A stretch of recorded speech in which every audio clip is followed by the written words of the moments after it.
tabaraka wa ta'ala dengan sebenar-benar takwa, dan janganlah kalian meninggal dunia kecuali dalam keadaan muslim. Dan janganlah kalian meninggal dunia kecuali dalam keadaan muslim. Ini menunjukkan Allah perintahkan kita kepada orang yang beriman untuk senantiasa istiqomah sehingga kita bisa wafat di atas Islam, di atas kalimat la ilaha illallah. Ini merupakan karunia yang besar. Karena kita tidak tahu, ikhwan, bapak-bapak sekalian, kita mati, meninggal dunia, wafat dalam kondisi seperti apa? Apakah dalam kondisi husnul khatimah, mati dalam keadaan baik, atau su'ul khatimah, sebaliknya, yaitu su'ul khatimah, mati dalam keadaan buruk. Na'udzubillahi min dzalik. Dan Nabi SAW mengatakan, barang siapa man akhiru kalamihi la ilaha illallah dakhala jannah, atau kama qala SAW. Seseorang ketika meninggal dunia dan terakhir ucapan yang dia ucapkan adalah kalimat la ilaha illallah, dipastikan dia masuk surga. Nah, makanya saking pentingnya, karena begitu pentingnya istiqamah, Allah perintahkan kita, ikhwanul akhwat rahimakumullah, al-musyahidun wal musyahidat, Allah perintahkan kita untuk meminta keistiqomahan itu sehari dan semalam sebanyak 17 kali di dalam sholat kita. Apa doanya? Ihdinas siratal mustaqim. Ya Allah, tunjukilah kami jalan yang lurus. Jalan yang lurus itu jalan siapa? Ya para nabi, para rasul, para orang-orang soleh, para siddiqin, para orang yang jujur, yang benar, para orang syahid, ya.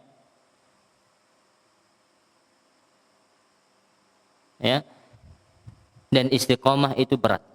Apalagi di zaman sekarang ini bisa istiqomah di atas kebenaran itu sangat sulit dan banyak hambatan dan banyak rintangan yang ada. Baik dari lingkungan, bahkan keluarga, mungkin istri kita, mungkin suami kita yang menghalang-halangi kita untuk bagaimana istiqomah. Mungkin keluarga kita, orang terdekat kita bahkan, tetangga kita dan seterusnya. Ini ujian yang harus kita hadapi. Maka di antara kiat untuk istiqamah di dalam agama Allah, di atas agama Allah ini adalah senantiasa menuntut ilmu. Senantiasa bermajelis ilmu, dekat dengan orang soleh, ketemu dengan orang soleh. Saling menasihati, saling mengingatkan. Kemudian di antara kiat istiqamah yaitu tadi berdoa. Kita dianjurkan untuk senantiasa berdoa dalam salat kita, ihdinas siratal mustaqim. Ya Allah, aku benar-benar minta kepadamu jalan yang lurus, ya Allah. Jalannya orang-orang saleh, para nabi, para rasul. Ya. Dan jalan yang ditapak, yang dilewati oleh sahabat dahulu. Generasi terbaik. Itu yang kita inginkan. Berdoa. Ya. Makanya Nabi SAW sering berdoa, ya muqallibal qulub, tsabbit qalbi ala dinik. Ya Allah, ya wahai zat yang membolak-balikkan hati, tetapkanlah hatiku di atas agamamu. Dan wahai zat yang memalingkan hati, palingkanlah hatiku ini untuk senantiasa di atas ketaatanmu. Maka di awal kajian ini kita mengajak dari anak pribadi dan kita jamaah sekalian untuk senantiasa kita itu berdoa, ya, meminta keistiqomahan di atas Islam, di atas kalimat la ilaha illallah. Kemudian untuk senantiasa terus belajar, terus menghadiri majelis ilmu, semangat menuntut ilmunya. Wallahu taala alam, ya. Kita mulai kajian kita dalam membahas tentang bab fil amri bil muhafadzati ala sunnati wa adabiha. Perintah wajibnya seseorang itu untuk mengikuti sunnah Nabi SAW dan adab-adabnya. Ya, kita pada pertemuan yang lalu sudah membacakan beberapa ayat tentang bab tersebut. Maka pada kesempatan kali ini kita berusaha untuk membaca hadis-hadis yang terkait dengan bab menjaga sunnah.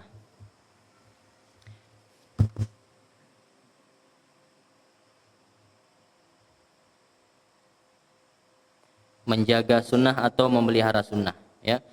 Hadis yang pertama dari sahabat Abu Hurairah radhiyallahu taala anhu, semoga Allah Subhanahu wa taala meridhoinya, dari Nabi sallallahu alaihi wasallam, beliau bersabda, "Da'uni ma taraktukum." Ya. Fa innama ahlaka man kana qablakum kathratu su'alihim wa ikhtilafuhum ala anbiya'ihim. Fa idza nahaitukum an syai'in fajtanibuhu wa idza amartukum bi syai'in fa'tu minhu mastata'tum, muttafaqun alaih. Nabi sallallahu alaihi wasallam bersabda yang artinya, ya, tinggalkanlah apa yang saya tinggalkan untukmu semua. Artinya apa? Ya, yaitu maksudnya adalah jangan ditanyakan apa yang tidak saya terangkan. Itu kata Nabi SAW. Jangan tanyakan apa yang tidak saya terangkan. Ya, karena kata Nabi SAW, hal yang menyebabkan umat-umat terdahulu itu binasa adalah kasratus su'alihim, banyak bertanya. Sebagaimana Bani Israel suruh menyembelih sapi, tanya warnanya apalah, begini dan begitu. Padahal kalau disuruh menyembelih sapi, sembelih sapi seperti apapun sudah selesai kewajiban. Tapi banyak tanya. Nah, ini terlarang dalam agama kita. Apalagi bertanya akan sesuatu yang belum terjadi. Ya. Dan para sahabat Nabi SAW bertanya itu, ketika dijawab oleh Nabi langsung diamalkan. Kadang kita bertanya kemudian dijawab, oh gitu ya Ustaz. Dia juga tidak mengamalkan. Nah, kata Nabi SAW, fa innama ahlaka man kana qablakum. Ya, sesungguhnya hal yang mencelakakan, yang membuat orang-orang terdahulu, orang-orang sebelum kalian, umat-umat sebelum kalian ini celaka adalah banyak bertanya. Ya, bukan berarti nanti ingin bertanya sama saya tentang kajian ini nggak boleh, tidak. Kalau nggak paham tentang pelajaran wajib tanya, ya, karena itu ada maslahat, ada tujuannya supaya paham tentang agama ini. Tapi jangan terlalu banyak tanya. Ya, kalau kita sekolah kan gitu bapak-bapak, ya. Anak-anak kerjakan tugas, ya, ini soalnya ditulis papan tulis. Biasanya mahasiswa tuh tanya, Bu, diketik atau tulis tangan? Nah, ini nih. Nanti tanya lagi, pakai pulpen, pakai pensil? Nah, Bu, di kertas HVS atau A4? Ujung-ujungnya sulit jadinya. Kalau tidak diterangkan, pada umumnya tulis tugas itu mau diketik, bagaimana yang mudah, tulis, kumpulkan jawabannya. Selesai sudah. Nanti kalau ditanya sama ibu gurunya atau bapak gurunya atau bapak dosennya, ibu dosen tanya, loh kenapa nggak diketik? Ibu kemarin nggak suruh ketik. Nah, ada hujah kita begitu. Waqtilafuhum ala anbiya'ihim. Yang banyak mencelakakan mereka umat-umat terdahulu itu apa? Banyak menyelisih para nabi atau menyelisih nabi mereka. Ketika nabi yang diutus kepada kita memerintahkan suatu hal, yaitu Nabi Muhammad SAW, jangan diselisih kalau tidak ingin binasa seperti umat-umat terdahulu. Kata Nabi SAW, فَإِذَا نَهَيْتُكُمْ عَنْ شَيْءٍ فَجْتَنِبُوهُ. Apabila, kata Nabi SAW, aku memerintahkan kepada kalian atau aku melarang kalian dari sesuatu, maka tinggalkanlah. Ini kata Nabi SAW. Ya, وَإِذَا أَمَرْتُكُمْ بِشَيْءٍ فَأْتُ مِنْهُ مَسْتَطَعْتُمْ.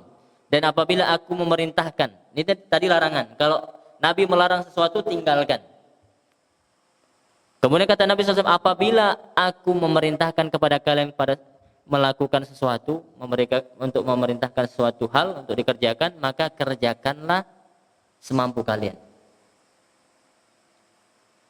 Karena kaidahnya apa? Kalau perintah itu fattaqullaha mastata'tum. Bertakwalah kalian semampu kalian. Kemudian Allah berfirman, la yukallifullahu nafsan illa wus'aha. Allah itu tidak membebani seseorang di luar batas kemampuannya. Ini kalau perintah. Allah perintahkan kita salat. Allah perintahkan kita puasa. Ya. Kerjakan semampu kita. Kalau kita tidak mampu berdiri dalam salat, ya semampunya kata Allah Subhanahu wa taala. Yang penting kerjakan salat walaupun harus duduk. Ya. Allah perintahkan kita wajib puasa Ramadan. Kerjakan. Kalau tidak mampu, lagi sakit, qadha nanti. Boleh engkau batalkan. Engkau tidak puasa. Atau lagi safar. Ya, perjalanan jauh, boleh tidak puasa. Ya. Boleh kita membatalkan puasa tapi qadha. Ya. Tapi kalau larangan yang dilarang oleh Allah dan Rasulnya, maka tinggalkan. Enggak ada alasan enggak mampu. Karena meninggal sesuatu itu artinya kita tidak mengerjakan. Kita diam sudah. Gak ngapa-ngapain. Semua orang bisa. Tapi hawa nafsu yang membuat kita mengerjakan apa yang dilarang oleh Allah dan Rasulnya. Hadis ini muttafaqun alaih. Ya.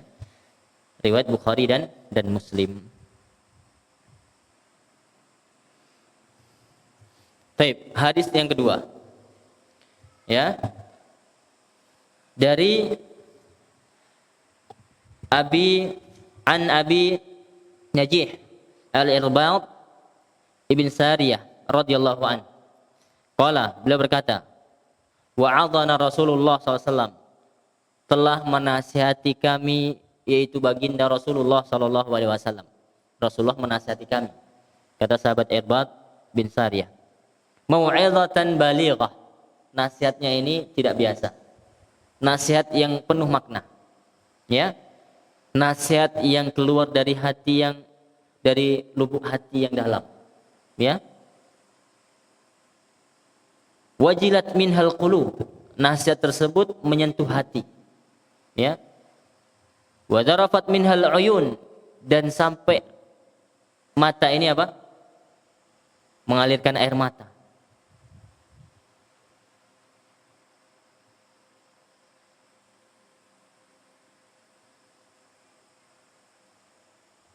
Ya, yang membuat mata itu dapat bercucuran, kata Nabi kata Irbad bin Sariyah, terkait menggambarkan bagaimana nasihat Nabi SAW ketika itu. Kemudian faqulna ya Rasulullah, kemudian para sahabat mengatakan, wahai Rasulullah, ka'annaha mau'izatun atau mau'izatu muwaddi'in fa'usina. Karena ada yang beda terkait dengan nasihat Nabi SAW ketika itu. Kemudian kata sahabat Rasulullah SAW, wahai Rasulullah, sepertinya wejangan ini, nasihat ini seperti nasihat seseorang yang mau meninggalkan kita. Ya? Atau seperti nasihat perpisahan begitu. Kemudian kata para sahabat, fa'usina, maka wasiatkanlah sesuatu kepada kami. Ini sahabat, semangat sahabat sallallahu alaihi wasallam, sahabat Nabi SAW. Ya. Ingin bagaimana dinasihati oleh Nabi SAW, diingatkan. Ya. Qala usikum bitaqwallah. Kemudian Nabi SAW bersabda, perhatikan. Aku mewasiatkan atau mewasiatkan kalian untuk kalian itu senantiasa bertakwa kepada Allah Subhanahu wa taala. Lihat apa nasihat Nabi SAW ketika diminta nasihat, dan kondisi nasihat serius ini sampai apa? Para sahabat itu menyangka ini nasihatnya orang yang hendak pergi. Yang pertama kali diwasiatkan oleh Nabi SAW kepada para sahabat ketika itu adalah wasiat takwa. Takwa itu apa? Seseorang itu mengerjakan perintah, meninggalkan larangan Allah. Mengerjakan perintah Allah dan meninggalkan larangannya. Inilah hakikat takwa. Was'am'i wat-ta'ah, was-sam'i wat-ta'ati wa in ta'ammara 'alaikum 'abdun habasyiyun. Kemudian nasihat kedua, hendaklah engkau itu patuh, mendengar dan taat kepada pemimpin kalian, pemerintah kalian, ya,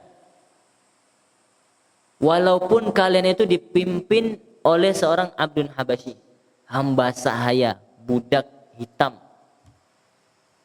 yang mungkin dipandang sebelah mata nasabnya nggak jelas misalkan. Tapi kalau dia adalah pemimpin sah kalian, mau tidak mau kalian adalah as-sam'u wa ta'ah. Ya, engkau harus dengarkan, harus taat selama dia itu memerintahkanmu kepada kebaikan. Selama yang diperintahkan adalah kebaikan.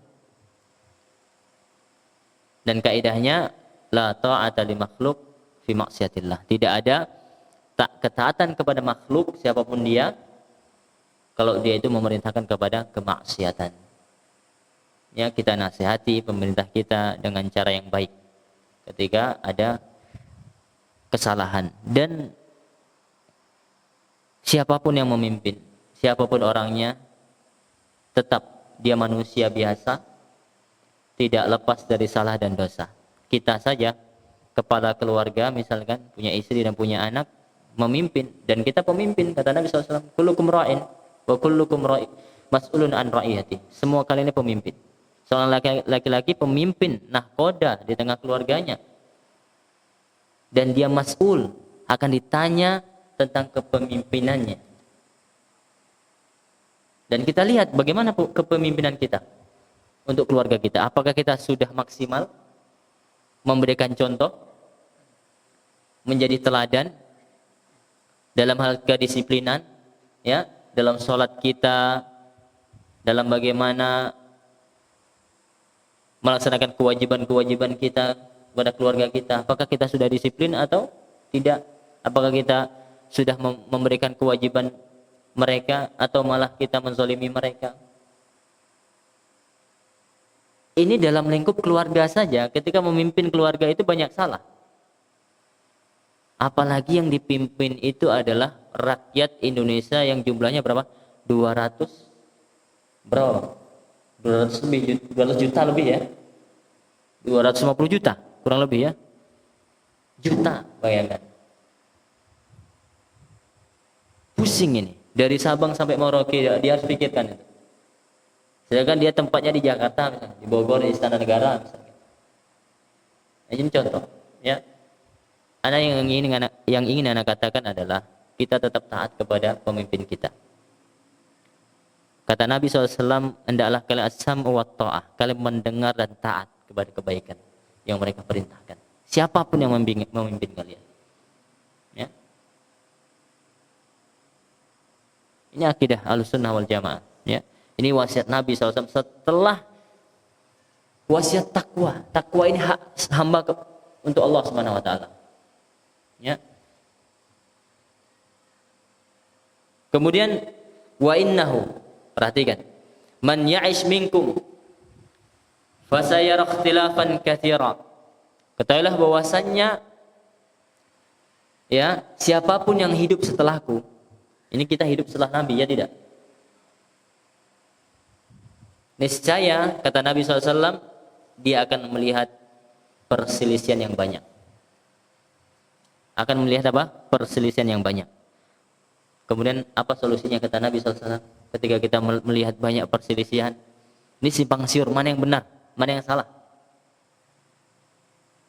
Fa'alaikum bisunnati. Yang pertama apa? Hendaklah kalian kembali kepada sunnah. Maka ini judul bab kita, memelihara sunnah. Perintah untuk senantiasa kembali kepada sunnah Nabi SAW. Ini pembahasan kita, inti pembahasan kita. Fa'alaikum bisunnati.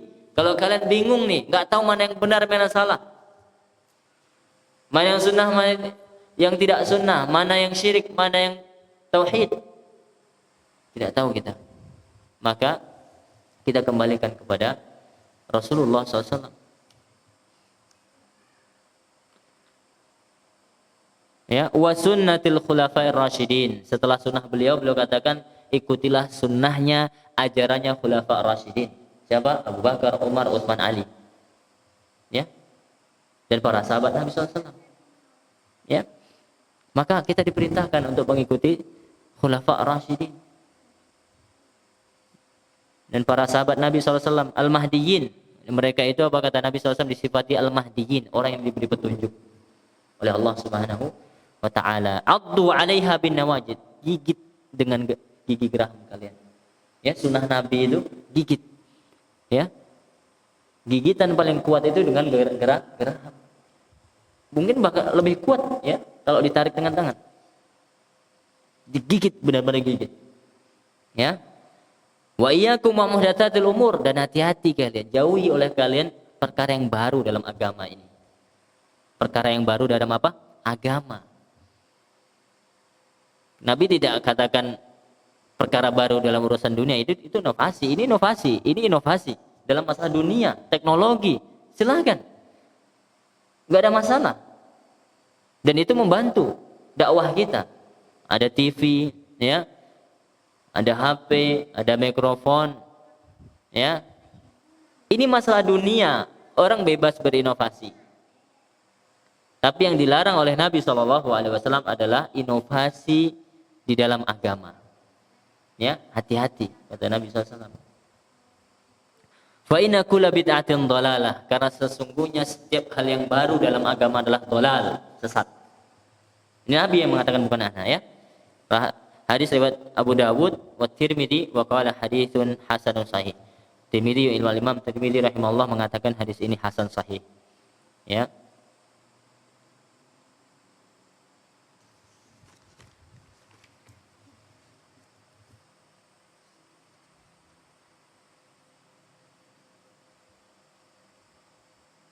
Jadi takwa itu wasiat terbesar.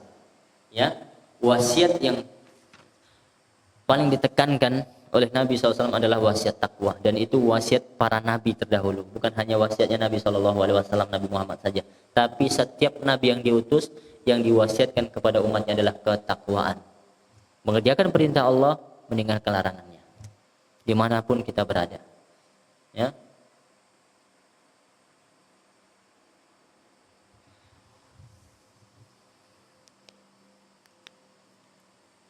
Dan kata Allah Subhanahu wa taala, fa inna khairaz zati taqwa, sebaik-baik bekal menuju negeri akhirat adalah ketakwaan kepada Allah Subhanahu wa taala. Kemudian hadis yang berikutnya, hadis yang ketiga dalam bab ini, kita cepat saja, dari Abu Hurairah radhiyallahu anhu, anna Rasulullah sallallahu alaihi wasallam qala, sesungguhnya Rasulullah sallallahu alaihi wasallam bersabda, kullu ummati yadkhulunal jannah illa man aba. Kata Nabi SAW, setiap umatku masuk surga. Kita umatnya tidak. Umat Nabi SAW. Yang menjamin surga itu siapa? Allah. Nabi itu hanya menyampaikan risalah dari Allah Subhanahu wa taala.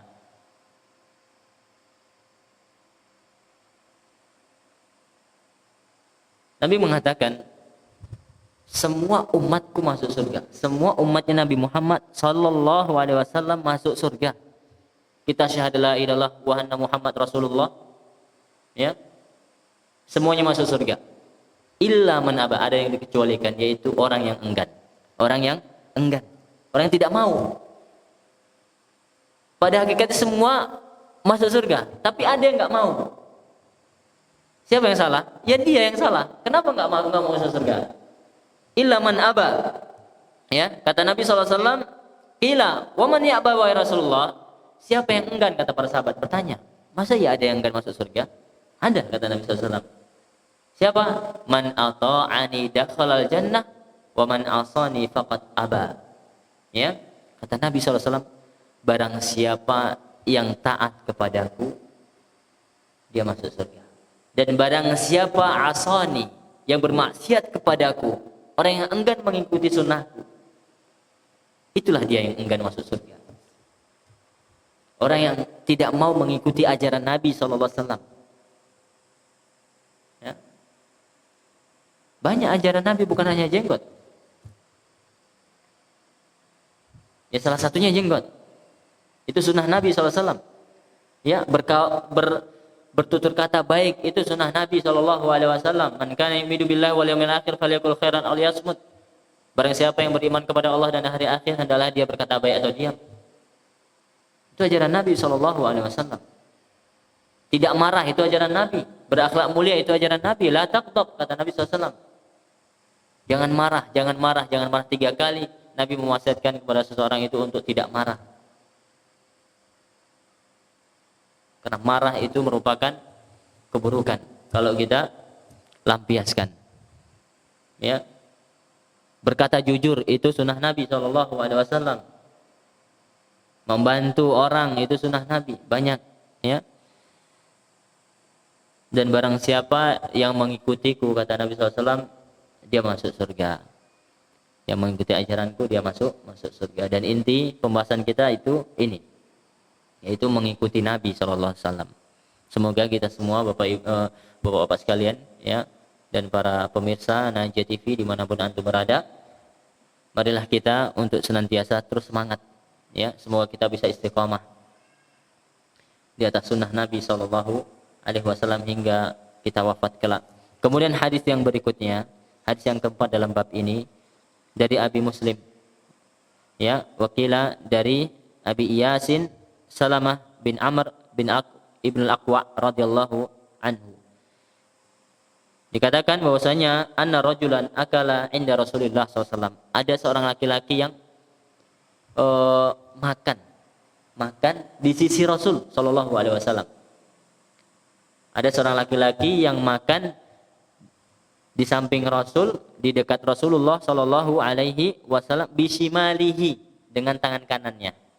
Makan dengan dengan tangan kiri. Afan. Ada seorang laki-laki yang makan di dekat Nabi SAW menggunakan tangan kiri. Faqal. Kemudian Nabi SAW bersabda, kul biyaminik, makanlah dengan tangan kananmu. Qala la astati'u. Kemudian orang tersebut mengatakan, aku tidak bisa. Kemudian apa kata Nabi SAW? Perhatikan, lastata'ta ma mana'u illal kibr. Apa kata Nabi SAW kepada orang tersebut? Semoga engkau tidak akan bisa. Ini artinya apa? Nabi SAW mendoakan keburukan kepada orang tersebut. Kemudian kata Nabi SAW apa? Dia tidak ada sesuatu yang menghalangi kecuali kesombongan darinya. Dari mana Nabi tahu? Allah yang mengabarkan. Bukan berarti Nabi SAW itu tahu apa yang dalam hati, kecuali wahyu yang Allah sampaikan kepada beliau. Nabi katakan apa? Tidak ada hal yang menghalangi dia untuk makan pakai tangan kanan, kecuali kesombongan. Ini udah jelas Nabi yang mengatakan, kul biyaminik, perintah, makanlah dengan tangan kananmu. Ini udah ada hujah, udah sampai hujah, ya. Tapi dia katakan aku tidak bisa. Kemudian dikatakan apa? Diceritakan bahwasanya dia sejak setelah itu tangan kanannya tidak lagi bisa bergerak. Ya. Fama rafa'ah ila fi. Dan setelah itu tidak bisa lagi tangan itu diangkat ke mulutnya. La haula wala quwwata illa billah. Maka jangan main-main sama sunnah Nabi SAW. Jelas-jelas Nabi memerintahkan. Ya, ini hadis riwayat Muslim. Maka dalam hadis ini kita dapat mengambil beberapa pelajaran. Yang pertama, wajibnya seseorang itu makan pakai tangan kanan bagi yang mampu. Lain halnya kalau tangannya sakit, atau maaf mungkin tangannya terpotong misalnya karena kecelakaan dan seterusnya, itu beda cerita, ya.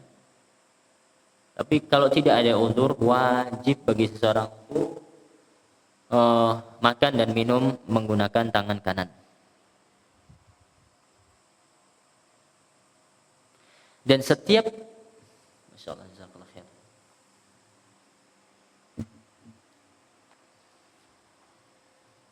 Dan setiap hal yang baik, ya, itu hendaklah kita memakai tangan kanan. Contoh, pakai baju, pakai pakaian, ya, kita kenakan dulu sebelah kanan. Pakai sendal, kita gunakan dulu sebelah kanan. Ini sunnah Nabi Shallallahu Alaihi Wasallam. selain yang dibahas di sini, itu makan dan minum pakai tangan kanan. Ya. Jangan sampai kita menjadi Nabi tadi seperti orang itu tadi, disuruh pakai tangan kanan, nggak bisa. Ya, karena kesombongan setelah itu tangan kanannya tidak bisa lagi diangkat ke mulutnya. Dan semua perkara baik kita dahulukan sebelah kanan.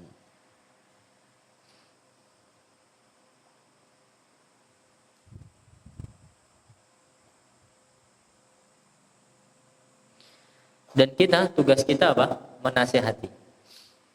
Apalagi kita di tengah keluarga kita, anak kita misalkan, ya walaupun dia tidak dosa ya, tidak berdosa anak kecil itu makan dan minum pakai tangan kiri. Tapi kita ajarkan adab itu sedini mungkin. Sejak dia sudah bisa makan, sejak dia belum tahu kadang mana kanan, mana kiri, ya tidak. Tapi jangan sampai begini, orang terlalu keras, ya. Makan pakai tangan kanan, tampol, pak. Dia sih nggak tahu, ditanya, nak mana tangan kanan, mana tangan kiri? Kanan katanya. Nah, jangan sampai ya. Begini saja, ketika dia makan misalkan, gunakan tangan kiri, nak makan pakai tangan kanan, nah, sambil dipindah, nah, baru dia paham, oh ini tangan kanan. Sekali, 2 kali, 10 kali, insya Allah dia akan paham. Tapi kalau belum paham, ya bayan dulu, diterangkan dulu. Ya. Dan wallahi ya kawan, anak sangat merasakan sejak kenal sunnah ini, masalah sepele seperti itu baru kita perhatikannya tidak. Kalau dulu, jangan tanya. Ya. Orang-orang itu seperti itu, seolah apa? Karena budaya Barat itu kenceng kita lihat ya kan, di film apa. Ya pakai tangan kiri dengan bangganya. Seolah ketika kita minum pakai tangan kiri itu keren. Seperti di film-film, gitu kan? Dulunya kan seperti itu. La ilaha illallah. Adab makan saya kita nggak tahu dulu seperti itu. Dan ini mengatakan wajib. Makan pakai tangan kanan, minum pakai tangan itu hukumnya apa? Wajib. Bagi yang mampu. Ya. Bagi yang tidak ada uzur. Kalau ada uzur ya jangankan pakai tangan kiri, pakai kaki pun boleh. Ada nggak? Ada. Orang yang ya qadarullah ma syaa fa'al ya, takdir Allah Subhanahu wa taala ya, musibah bagi dia mungkin kedua tangannya hilang misalkan. Ya terpaksa, nggak ada siapa-siapa yang harus dia pakai kakinya. Dan ini kita saksikan ya. Ini uzur. Ini uzur.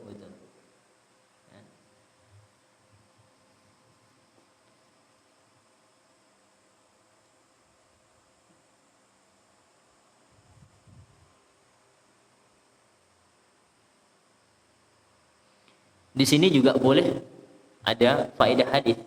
Boleh kita itu mendoakan seseorang, mendoakan bukan kebaikan ya. Kalau mendoakan kebaikan luar biasa. Itu perintah Nabi SAW. Dan Nabi SAW tidaklah diberi sesuatu pasti belum balas. Minimal dengan doa. Pembahasan kita apa? Boleh mendoakan keburukan. Ad-du'a alaih. Ya. Doa keburukan sebagaimana Nabi SAW mendoakan apa? Orang yang sombong tadi nggak bisa makan pakai tangan kanan katanya. Ya, didoakan oleh Nabi SAW. Las tata'ata. Kalau demikian engkau tidak akan bisa makan pakai tangan kanan. Benar, mustajab doa Nabi SAW.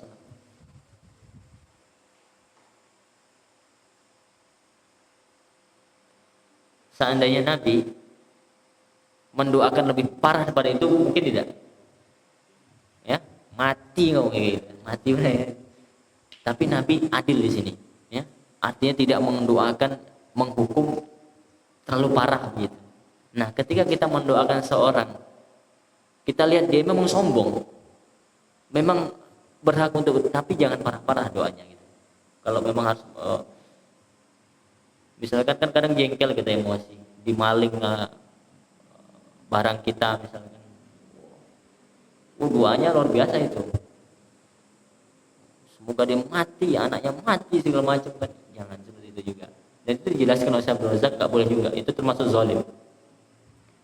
Ya sewajarnya sajalah. Bahkan sebagian salaf bukan mendoakan apa, cuman dia katakan Allah yang tahu apa yang balasan untuk dia, seperti itu. Ya. Semoga Allah balas dia. Semoga Allah balas dia. Balasan Allah itu yang terbaik, ya tidak? Allah yang paling tahu. Ya. Terserah Allah mau balas apa. Tapi kadang kita terlalu emosi, ya, ya kontrol emosi kita. Ya. Walaupun harus mendoakan seseorang itu keburukan, ya, ya yang seimbang lah, seperti tadi Nabi SAW contohkan. Ya. Lasta ta'ta. Kalau demikian engkau tidak akan bisa. Benar dia tidak akan bisa.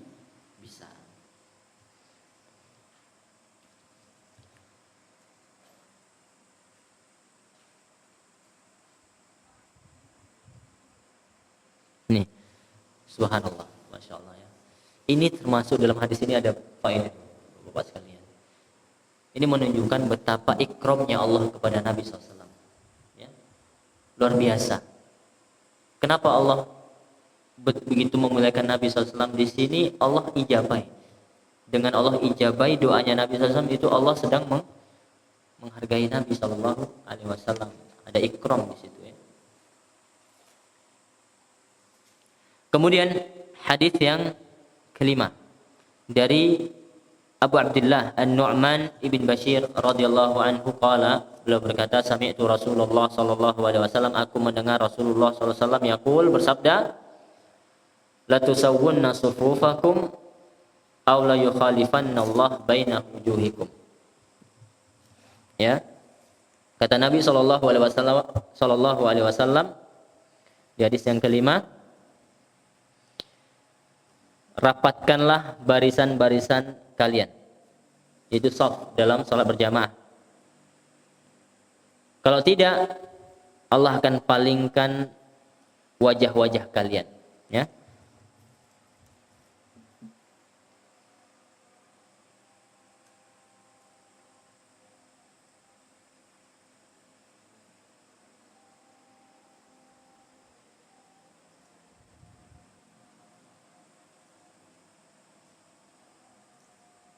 Maksudnya apa? Allah akan palingkan wajah-wajah kalian. Allah akan tanamkan, masukkan rasa kebencian di antara kalian.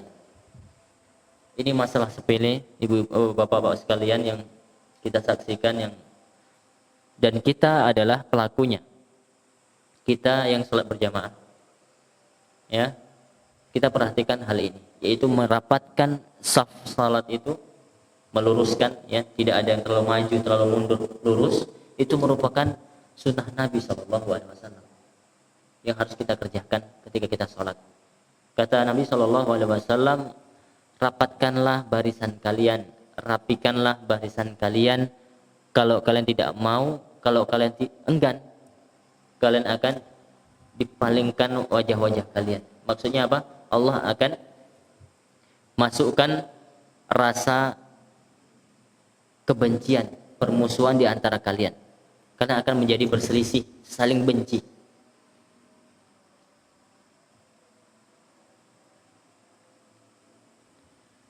Makanya merapatkan barisan, meluruskan barisan shaf itu sama saja kita apa? Memasukkan rasa cinta dalam hati kita, sama, menjadi dekat, ya. Jadi saling berpeduli, ya, tidak berselisih.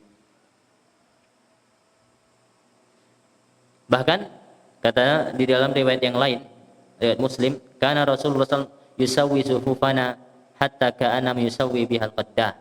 Dikatakan, diceritakan dahulu kami salat bersama Nabi SAW, beliau ini merapatkan saf, menyusun saf kami itu sedemikian rupa. Bahkan dikatakan bukan hanya saf pertama saja, beliau sampai ke belakang saf kedua, dirapikan satu persatu. Sebagaimana beliau ini merapikan anak panah, benar-benar rapi, tidak ada yang nongol sana nongol sini, rapi, lurus.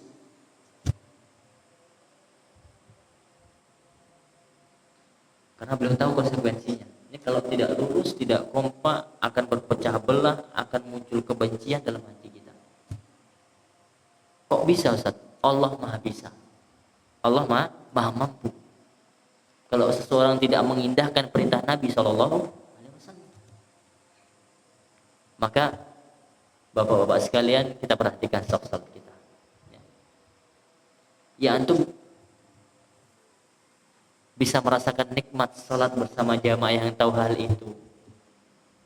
itu ketika antum sholatnya di luar, nggak di sini, di salat orang umum misalkan, apalagi di kampung-kampung, malang melintang kaki, ada yang begini, ada yang begini. Nah, ada yang maju, ada yang mundur. Bahkan di masjid itu pernah awal-awal salat jamaah itu di kampung anak dirapatkan, kita rapatkan dia begini, rapatkan begini, pindah dia ke sebelah, sebelah. Besok tahu bawa sajadah, dia bentang sajadah, sholat dah, ini tanahku, kan sholat itu. Ini terjadi,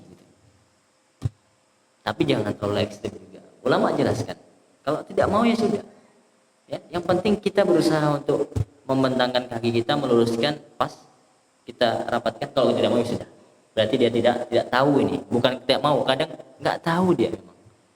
Jelas hadisnya, ya, jelas hadisnya, ya, muttafaqun alaih, Bukhari Muslim. Ya. Baik, kita lanjutkan, ya.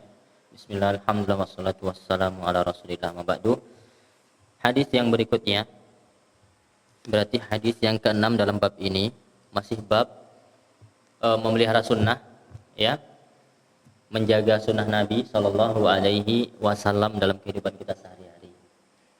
Ya, hadis yang ke-6 dari sahabat Abu Musa al-Ash'ari radhiyallahu anhu, qala, beliau mengatakan, bercerita, ihtaraqa, telah terjadi kebakaran di Madinah. Di Madinah terjadi kebakaran ketika itu dan menimpa satu keluarga. Kemudian, dan kejadiannya itu di malam hari, diceritakan. Kemudian kabar kebakaran tersebut disampaikan kepada Nabi Shallallahu Alaihi Wasallam. Kemudian Rasulullah Shallallahu Alaihi Wasallam bersabda, Inna hadhihin nar aduun lakum. Sesungguhnya api ini musuh kalian. Ya, fa idza nimtum fatfi'uha ankum.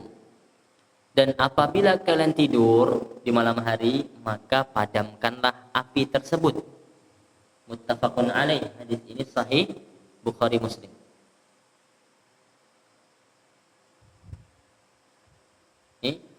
Jadi api itu musuh bagi kita, kata Nabi SAW, ya bagi badan kita. Ketika terkena api sakit. Juga musuh bagi harta kita. Kebakaran rumah kita, harta kita di situ habis semua. Ya, akan tetapi Allah ingatkan dalam Al-Quran bahwasanya api itu juga bermanfaat bagi kita, ya tidak? Ada manfaatnya. Ada apa tidak? Ada. Masak bagi api, bisa makan, ya, menggorengnya dipakai api. Walaupun dikatakan kompor listrik, tapi yang keluar juga api. Ya. Apalagi di zaman dahulu, di zaman Nabi Shallallahu Alaihi Wasallam belum ada listrik. Ya tidak? Ya pasti belum ada. Ya. Tapi tetap, ya, api itu ada manfaatnya. Allah jelaskan di dalam Al-Quran, di dalam surat Al-Waqi'ah. Allah berfirman, Afara'aitumun nar allati turun. Tidaklah kalian melihat api yang dinyalakan dari kayu, dinyalakan dengan kayu. Ya, antum ansya'tum syajarataha, kata Allah Subhanahu wa taala, apakah kalian yang menumbuhkan pohon-pohon tersebut? Ya, am nahnul munsyi'un, atau kami yang menumbuhkannya? Siapa yang menumbuhkan pepohonan? Allah Subhanahu wa taala.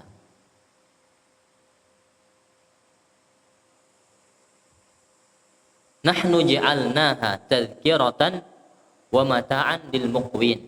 Allah katakan, kami jadikan api ini tadhkirah, peringatan, ya, wa mata'an, peringatan, dan Allah katakan mata, untuk bisa digunakan, lil muqwin, Allah khususkan bisa digunakan bagi musafir. Dan zaman dulu yang paling mendapatkan manfaat salah satunya adalah musafir, ya, dengan api tersebut. dia bisa menerangi jalan, menerangi hal yang ada di sekitarnya, dia bisa gunakan untuk masak ini dan itu. Ya. Perhatikan, Allah katakan kami jadikan api itu yang pertama peringatan untuk kalian. Peringatan apa? Ingat jahanam. Ya. Ingat neraka itu dari api. 70 kali lipat panasnya. Makanya orang salaf terdahulu dikisahkan, apabila di antara mereka ada keinginan untuk berbuat dosa, mereka coba api, kemudian dia masukkan telunjuknya ke dalam api. Wahai jiwa, kuat tidak? Ini api dunia. Siapa yang kuat untuk dibakar tangannya? Jarinya saja. Gak akan ada yang kuat. Sehingga setelah itu dia berpikir untuk melakukan dosa. Karena kita ketika melakukan dosa pasti diancam oleh api neraka.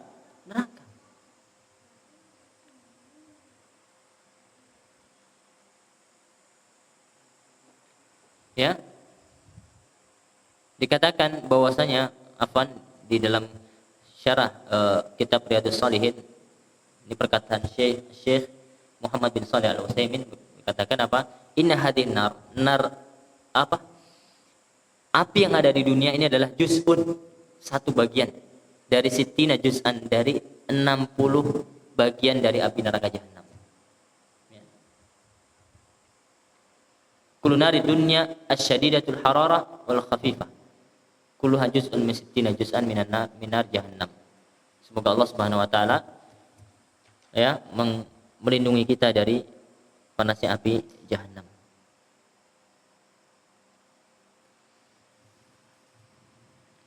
Kemudian dalam hadis ini dapat kita ambil pelajaran, ya, wujub itfa'in nar qabla naum. Wajib kita mematikan api sebelum kita tidur di rumah kita. Ya. Artinya begini, kalau orang rumah itu sudah tidur, apakah bermanfaat pencahayaan? Nggak ada lagi manfaatnya. Kecuali kalau misalkan malam, ya, apalagi jam 7 misalkan, kan masih belum sholat isya, kan artinya masih dibutuhkan. Mungkin dia ingin makan malam jam 7 itu, sehingga masih dibutuhkan cahaya, nggak apa-apa. Tapi kalau hendak tidur di malam hari, kata Nabi SAW, matikan api tersebut. Ya, bahkan di zaman sekarang ini dikatakan lampu ini juga bagusnya dimatikan gitu. Ya, ketika tidur. Berangkat dari hadis ini. Ya, selain kalau ada lampu itu, kalau anak pribadi nggak bisa tidur, silau ya kan? Silau. Atau secara ilmiah pun ada itu diterangkan. Antum carilah di medsos, banyak itu di YouTube. Katanya kulit ini terus metabolisme, jadi dia bekerja terus, sedangkan dia seharusnya kulit kita ini istirahat gitu. Kalau ada cahaya itu dia terus aktif gitu. Wallahualam, mana pernah dengarkan sekilas itu secara ilmiah ya. Tapi Nabi SAW itu mengajarkan, ya, sejak 1400 tahun lebih, ya, kaum muslimin dalam hadis ini dan mengamalkan hadis ini. Mereka ketika itu belum ada listrik dan adanya api, mungkin penerangannya ya dengan api itu. Maka kata Nabi SAW, kalau malam kalian hendak tidur, matikan api itu semuanya, matikan sudah.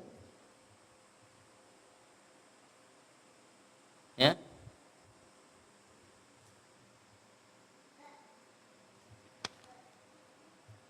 Dan di antara faedah dalam hadis ini yang dapat kita ambil, ikhwan sekalian, betapa semangatnya Nabi SAW untuk membimbing umatnya. Baik dalam urusan akhirat, dan itu pasti Nabi bimbing kita, ya tidak? Nabi arahkan semua kebaikan, Nabi ajarkan. Semua hal yang dapat mengantarkan kita kepada surga, sholat ajarkan, puasa diajarkan, bagaimana berhaji apalagi. Ya, adab-adab harian diajarkan, dari bangun tidur, doa bangun tidur apa yang kita kerjakan, berwudu, sholat, sampai mau tidur lagi, diajarkan oleh Nabi SAW. Itu untuk perkara akhirat, ya tidak? Nabi ajarkan. Semangat Nabi SAW ketika berdakwah. Dan tidak lupa Nabi SAW juga ajarkan kita supaya kita selamat dunia kita. Salah satunya apa? Menyuruh kita untuk mematikan lampu atau pencahayaan atau api di malam hari ketika hendak tidur. Sallallahu alaihi wasallam. Makanya Nabi ini manusia terbaik.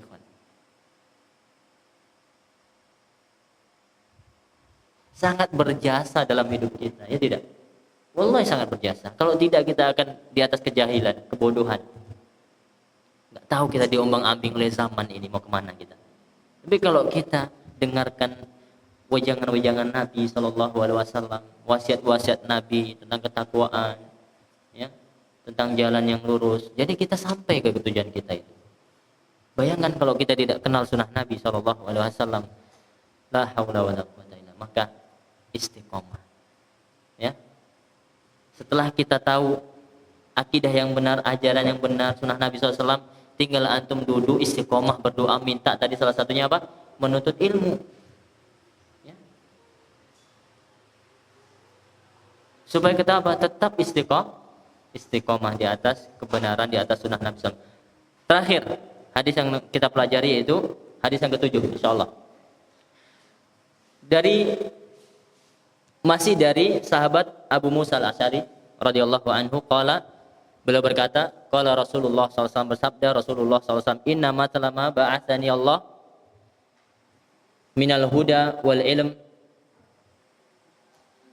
Sesungguhnya kata Nabi SAW, perumpamaan dari petunjuk dan ilmu yang dengannya saya diutus oleh Allah Subhanahu wa taala adalah seperti hujan yang mengenai bumi. Ya. Di antara bumi, ya, di antara bagian bumi maksudnya, itu ada bagian yang baik. Ya tidak? Bumi, antum bayangkan bumi ini. Ada tanah tidak? Tanah. Dan tanah pun macam-macam jenisnya. Ada yang keras, ada yang lunak, ada yang tinggi, ada yang rendah, dataran tinggi, dataran rendah. Ada yang basah, ada yang tanah gambut, ada yang kering, ada yang cadas. Ya tidak? Ya. Dan Nabi SAW katakan di antara bumi, bagian bumi yang baik adalah yaitu dapat menerima air. Kemudian dapat pula menumbuhkan rumput dan tumbuhan. Itu yang pertama. Ya. Kemudian jenis yang kedua, ada bagian bumi ini kata beliau sallallahu alaihi wasallam yang gersang. Ya. Dia menahan air.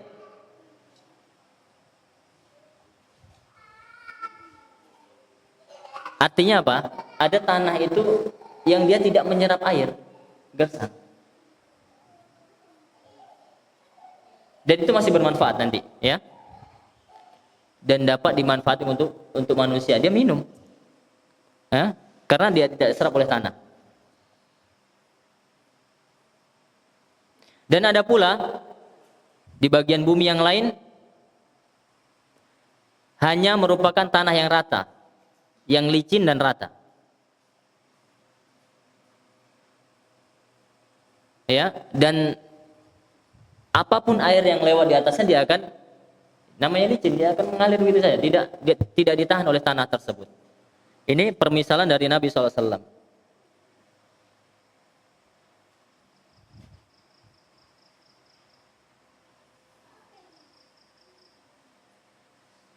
Demikianlah permisalan kata Nabi SAW tentang pemahaman seseorang terhadap ilmu agama Allah Subhanahu wa taala. Yang pertama yaitu yang menerima ilmu atau apa yang disampaikan oleh Nabi SAW. Dia cerna, dia serap ilmu tersebut, kemudian dia sampaikan kepada yang lain. Itu yang paling bermanfaat. Sebagaimana tanah yang subur tadi, dia serap air yang masuk, kemudian dengan tanah tersebut yang terkena air dia tumbuh, dan tumbuh di tanah tersebut tumbuh-tumbuhan yang banyak, ya tidak? Dan tumbuhan tersebut dimanfaatkan oleh manusia dan hewan. Dan ini yang paling ideal, paling bagus. Dia menyerap ilmu, air tadi ibarat ilmu, ibarat wahyu, dia terima, kemudian diamalkan ilmu tersebut. Yang kedua, Nabi SAW katakan, wa mathalu man lam yarfa' bidzalika ra'san. Atau yang kedua tadi apa? Tanah yang tidak menyerap ke air, tanah yang tidak menyerap air ke dalamnya dan tidak tapi masih bisa, ya, masih bisa menahan air, dan air tersebut digunakan untuk manusia dan hewan, digunakan untuk menyiram tanaman atau untuk minum, buat makanan dan seterusnya. Ini ibarat apa? Orang dia punya ilmu, tapi dia tidak sebarkan.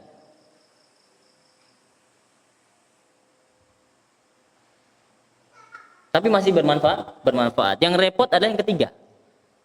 Dia sudah tidak menerima ilmu, artinya tanah itu tadi apa? Ada air, dia lewat saja. Ini orang yang ibaratnya menolak hidayah. Disampaikan wahyu, ilmu, ya, ayat Al-Qur'an, hadis Nabi SAW, dia tidak terima, dia berpaling. Seperti tanah yang seperti itu, licin dia. Air itu lewat aja. Tidak menahan air sehingga air itu dapat diambil oleh orang, dan tidak meresapkan air tersebut ke dalamnya, ke dalam tanah tersebut, sehingga bisa menumbuhkan sesuatu di tanah tersebut. Ini permisalan dari Nabi kita Shallallahu Alaihi Wasallam tentang hidayah itu tadi. Maka ikhwan sekalian, bapak-bapak sekalian, pilih yang mana? Ya, yang ideal adalah kondisi yang pertama. Ya, tatkala disampaikan wahyu ini, yaitu kalamullah Al-Quran dan hadis Nabi Shallallahu Alaihi Wasallam, itu yang bermanfaat. Ibarat air tadi, terima dengan hati antum. Ya, terima. Ya, selama itu wahyu, ya, kalamullah dan Al-Quran itu adalah huda, petunjuk. Al-ilmu bil haq, itu semuanya ilmu yang benar. Bahkan Al-Quran itu disifati oleh Allah Subhanahu wa Ta'ala dalam Al-Quran apa? Syifa'un lima fis sudur, penyembuh bagi hati. Kita terima Al-Quran, hidayah, petunjuk itu dalam hati kita, kemudian kita berusaha apa? Untuk mengamalkan dan menyampaikan kepada yang lain, sehingga apa? Yang ada pada hati kita tadi berupa ilmu bisa dipetik oleh orang lain, dimanfaatkan orang lain, sebagaimana tanah yang menumbuhkan pepohonan, yang pohon tersebut menghasilkan buah, dan buah tersebut dipetik oleh orang lain, dimakan oleh orang atau hewan. Semoga Allah Subhanahu wa Ta'ala menjadikan kita apa? Orang yang senantiasa mendengar kebenaran dan menyerapnya, kebenaran tersebut, ilmu tersebut, dan mengamalkannya dalam kehidupan sehari-hari. Dan bersyukur kita apabila juga kita bisa dakwahkan kebenaran ini kepada, terutama kepada orang-orang terdekat kita, yang mereka orang terdekat kita itu di bawah tanggung jawab kita. Tetap, ya, menyampaikan kebenaran itu tidak mudah, ya, penuh dengan kesabaran. Kemudian berdoa, ya, agar orang yang kita cintai itu bisa menerima kebenaran. Wallahu ta'ala alam. Mungkin ini saja yang dapat Anda sampaikan terkait dengan bab al-amru bil muhafadzati ala sunnah wa adabiha, bab terkait dengan perintah wajibnya seseorang itu menjaga, mengikuti sunnah Nabi Sallallahu Alaihi Wasallam dan adab-adabnya, ya, sehingga kita tidak yang dikatakan apa? Berpaling dari sunnah. Dan kita sudah bacakan tadi bahaya, ya, ada seseorang yang didoakan oleh Nabi Shallallahu Alaihi Wasallam langsung ketika apa? Menyelisih perintah beliau, dan doa beliau mustajab ketika itu. Wallahu ta'ala alam. Ada pertanyaan bapak-bapak sekalian?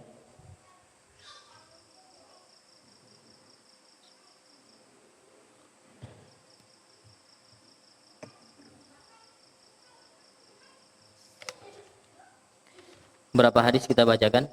7.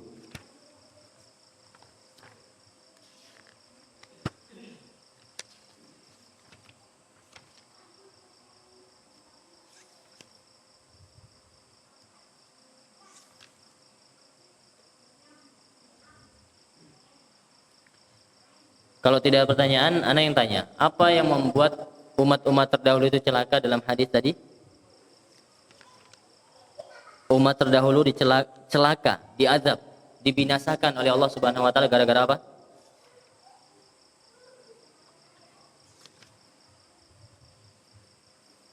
Udah hadir tadi Bang Asmon? Belum ya? Apa tadi? Rafif? Nggak hadir tadi? Antum nggak ada yang tanya, anak tanya. Apa yang membuat umat-umat terdahulu dibinasakan tadi? Banyak bertanya.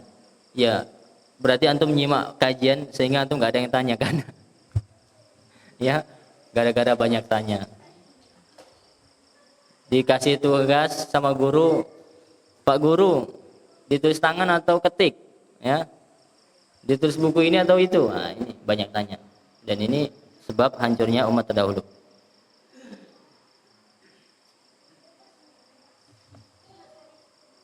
Kemudian di antara wasiatnya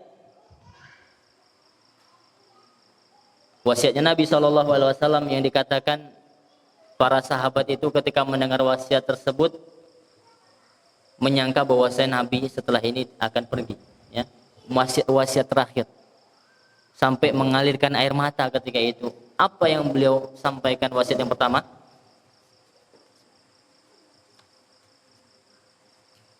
Wasiat apa? Takwa. Itu yang pertama. Takwa Allah, bertakwa kepada Allah Subhanahu wa taala. Jadi jangan bosan. Ya, ketika setiap Jumat itu khatib di mimbar mewasiatkan takwa. Karena takwa ada sebaik-baik bekal. Ya. Kemudian apa yang kedua? Setelah Nabi SAW memerintahkan kita untuk menunaikan hak Allah yaitu takwa, kita harus bertakwa kepada Allah karena itu adalah hak Allah Subhanahu wa taala. Harus kita tunaikan. Kemudian apa?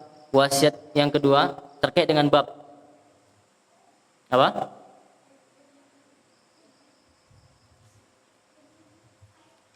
Asam wa ta'ah. Apa? Mendengar dan taat kepada pemimpin. Walaupun pemimpin kita itu abdun habasyi, budak, sudah budak, ya, dari Habasyah, Ethiopia, hitam, legam, ya, harus kita taat. Siapapun jadi pemimpin kita harus kita taati dalam kebaikan, dalam hal ma'ruf. Adapun ketika dia memerintahkan keburukan kita tidak boleh taat dan boleh kita menasihati dengan cara yang benar. Ada kaidah-kaidah menasihati pemimpin, ya, tidak di depan publik, ya, tidak memaki-maki, ya, empat mata pegang tangannya. Itu cara menasihati dan ini akidah Ahlussunnah wal Jamaah. Dan kata Nabi SAW, siapapun yang hidup setelahku banyak mendapatkan perpecahan, perselisihan. Apa solusinya? Kembali kepada sunnah Nabi SAW. Kembalikan kepada agama semuanya. Ya, banyak sekarang perpecahan itu gara-gara akhlak sebenarnya. Akhlak kita.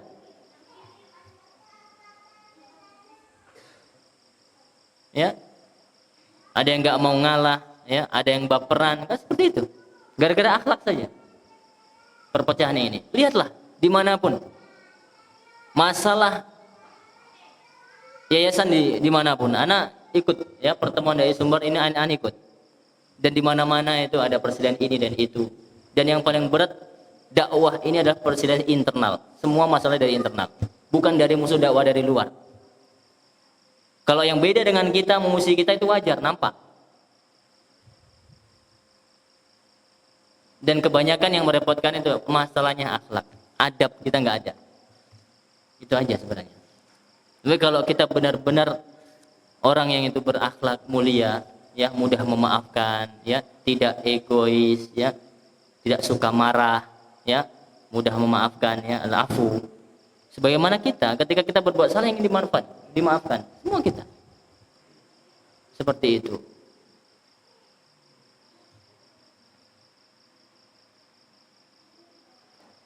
Dan kata Nabi ini solusinya apa? Kembali kepada agama, ya. Kalau benar kita berdakwah ini ya ikhlaskan karena Allah Subhanahu wa taala.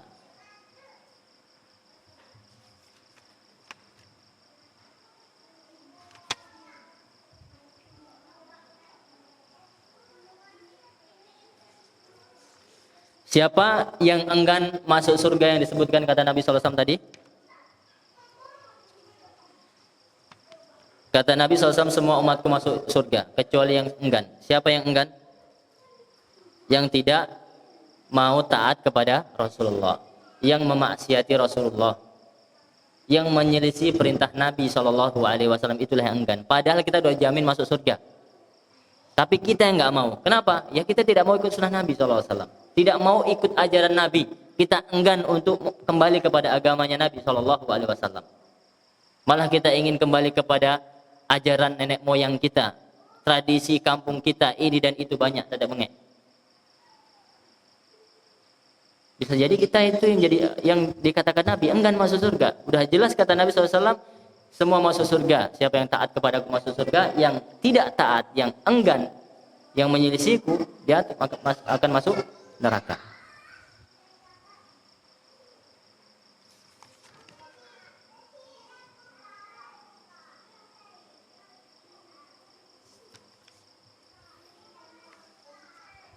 Apa yang membuat Allah itu memasukkan kebencian, perselisihan di dalam hati-hati kita? Salah satunya apa yang disebutkan tadi? Tidak meluruskan saf. Tidak meluruskan saf salat ketika berjamaah. Maka urusan meluruskan saf berjamaah, salat jamaah ini urusan serius. Urusan yang serius, yang penting, jangan dianggap sepele. Ya, saf lurus, ya, membentangkan kaki sesuai dengan pundak kita, jangan terlalu lebar sehingga nanti setelah kita bangkit dari rakaat pertama atau mau bangkit ke rakaat kedua akan longgar karena dia akan geser dan itu membuat orang kehilangan khusyuk. Apalagi safnya panjang, geser, dikit geser. Itu kenapa? Karena terlalu lebar. Atau jangan terlalu sempit juga sehingga berdesak-desakan. Ya, sehingga kita tidak khusyuk dalam salat. Ini juga salah. Bahkan anak katakan ketika antum nggak khusyuk nih di dalam saf, mending antum pindah. Karena salat itu yang dicari khusyuk. Ruh salat itu adalah khusyuk. Maka jangan antum salahkan juga yang tadi seperti tadi orang apa bapak-bapak di kampung mana ujungnya bawa apa sajadah karena nggak mau rapat sama yang lain. Karena dianggap apa? Merapatkan saf itu nanti ujungnya apa? Berdesak-desakan, sempit. Nah, ini karena kadang praktek sebagian ikhwan kita begitu. Rakaat pertama udah benar kan. Nanti rakaat kedua kakinya begini terus, desak terus. Jadi yang tengah itu terus pepet habis. Ya. Kemudian kalau ada orang yang tidak mau, rasanya dia ketika kita tempelkan menjauh sudah tinggalkan saja. Kita enggak akan dosa. Yang penting kita udah berusaha, sudah. Ya. Dan dikatakan bahwasanya Nabi SAW merapatkan saf itu bukan hanya di saf yang pertama, bahkan beliau masuk ke saf kedua, ke saf ketiga dan seterusnya memastikan. Bahkan ketika beliau sudah tua, beliau perintahkan Umar ketika itu, wahai Umar, cek barisan kaum muslimin. Sampai seperti itu tentang apa? Urusan saf. Dan termasuk Utsman bin Affan juga dikatakan beliau termasuk petugas Nabi SAW untuk merapikan merapikan saf kaum muslimin ketika itu, ketika Nabi SAW dalam kondisi sudah tua. Ya, ini perhatikan kaum muslimin tentang urusan saf. Dan wallahi nyaman kita kalau sholat itu rapat safnya. Ya. Nyaman, kita akan bersyukur ketika kita sholat yang rapi. Rasa nikmat itu akan terasa ketika kita sholat di luar, anak katakan tadi. Ya. Yang orang centang perenang nggak rapat dan seterusnya, nah, baru rasa nikmat enak ya sholat di masjid yang menjalankan sunnah, yang tahu sunnah dan seterusnya. Maka kita banyak bersyukur ya. Sekali lagi semoga kita semua bisa istiqomah di atas kebenaran ini. Jangan lupa kita terus berdoa, meminta, dan Allah perintahkan kita untuk senantiasa minta istiqomah berapa kali? 17 kali. Ihdinas siratal mustaqim. Ya, tunjuki kami yang jalan yang lurus. Ini jalan para sahabat Nabi Shallallahu Alaihi Wasallam, jalannya para nabi, jalannya orang-orang soleh. Wallahu a'lam. Subhanakallahumma wa bihamdika asyhadu an la ilaha illa anta astaghfiruka wa atubu ilaik. Wassalamualaikum warahmatullahi wabarakatuh.